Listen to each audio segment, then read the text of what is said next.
Chris, what is our first main topic today? This is coming in from Josh. Hey, John and crew. Sony just completed its acquisition of Bungie for $3.6 billion. Yes, this will be interesting to see how the company operates moving forward with its games, but do you think this move makes it likely that now, under the PlayStation Studio, that they start working on a Destiny movie? Thanks. All right, thanks for sending that in, Josh. And listen, there's some moving and shaking going on here because just the other day we talked about how Microsoft bought Activision. They got Blizzard now. World of Warcraft, StarCraft. I mean, the other stuff they got going on, I mean, that's huge. So now Sony, we're in a bit of an arms race now between Microsoft and Sony. But what may not become clear is that for Sony, this is about more than dominance in the video game industry. This is also about entertainment. They bought for $3.6 billion Bungie, the creators of Halo, Destiny, stuff like that. And so a lot of people are looking at this, and a lot of the analysis I'm reading online really kind of focuses around the notion of the video game arms race. What I don't see a lot of people, except for just a couple of analysts who have picked up on this, is that this is a much broader play by Sony than just video games. This is also about entertainment IP. Because do not forget that not terribly long ago, Sony announced that PlayStation was rolling out its own production studio for movies and television. Let's jump back to, I believe this was in 2019. This is from the Hollywood Reporter back in 2019. With a library of more than 100 original properties ranging from adventures to sci-fi to action to mystery to horror, PlayStation Productions, which by the way, the new Uncharted movie is under the PlayStation Productions banner, has a wide breadth of content ripe for adaptation. Instead of licensing our IP out to studios, we felt the better approach was for us to develop and produce for ourselves, says, I'm not even going to try to say his name.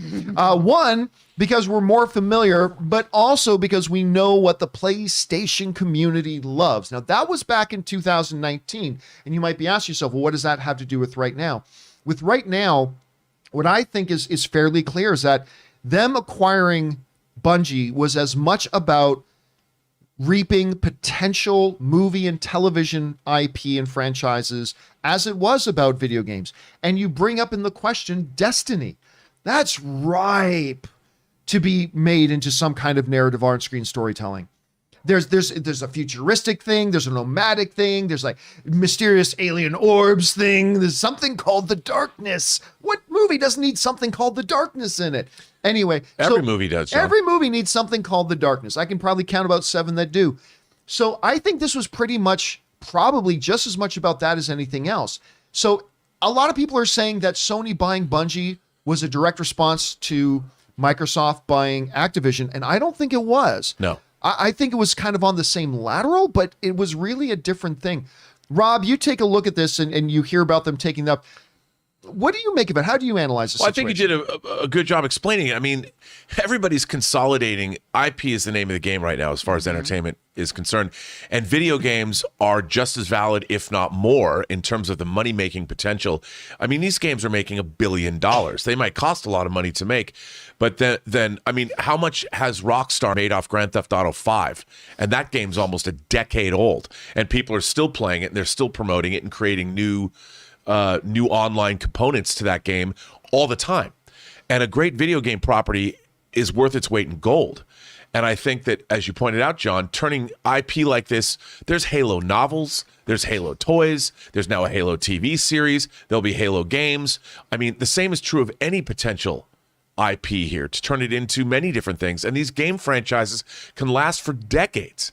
So what they're trying to do, the real question is, will they be able to keep the talent at these companies that create the IPs that they are so desirous of? Well, it's interesting you asked that, because from what I read in the report, that Sony is saying they're going to allow Bungie to continue to function autonomously. They're going to let them function as their own independent company. Obviously, they're going to have some oversight, but even their board of directors is staying in place, including their CEO and chairman.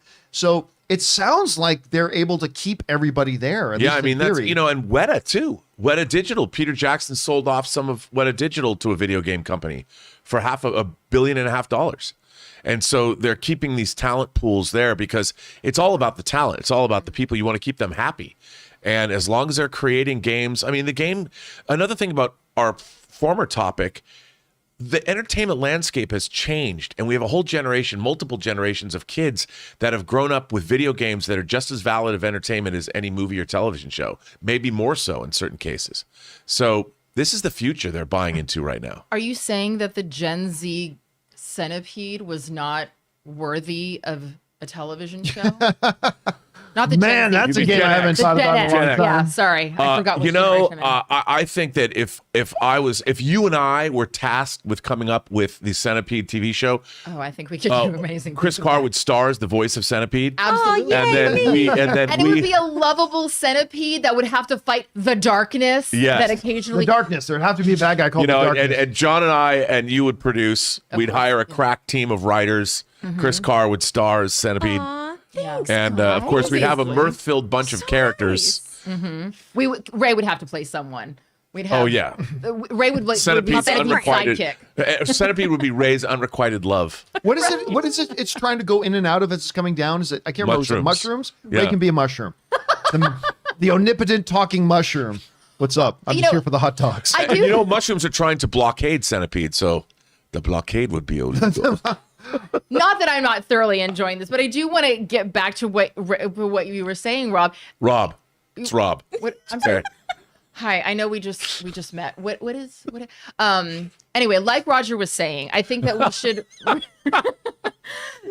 there's so much IP here, and as we've seen with what's happened with comic books and graphic novels, all of a sudden a few people went, "Hey, wow, people are actually watching these movies. Maybe we should see what other comic books there are and we should explore some of those ideas."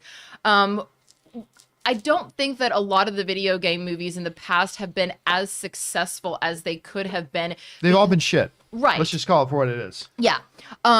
Because it really takes, like you were saying, it takes that talent to take the IP and really see it in a different way that will pay an homage to the original source material without having to stay so close to it that it doesn't translate properly. Yep. And the problem with video games is that they were never meant to be told in a narrative form. Well, unlike comic books, which have canon and have a strong fan base that is going to expect it to be as close to canon as possible, there is some creative license, some creative freedom.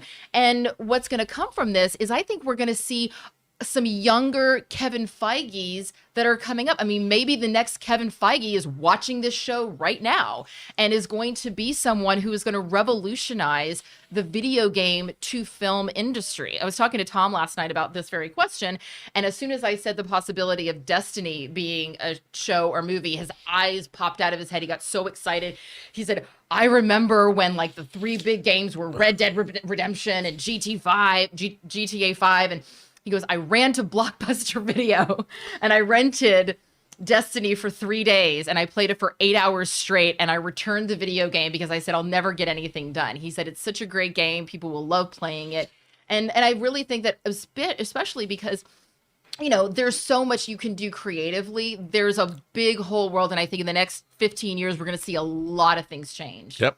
All right, guys, question is for you. What do you think about this purchase? And what do you think the implications are? Was it strictly a video game move? Do you think this is actually a movie-related move? Whatever you guys are thinking, jump down to the comment section below and let us know your thoughts.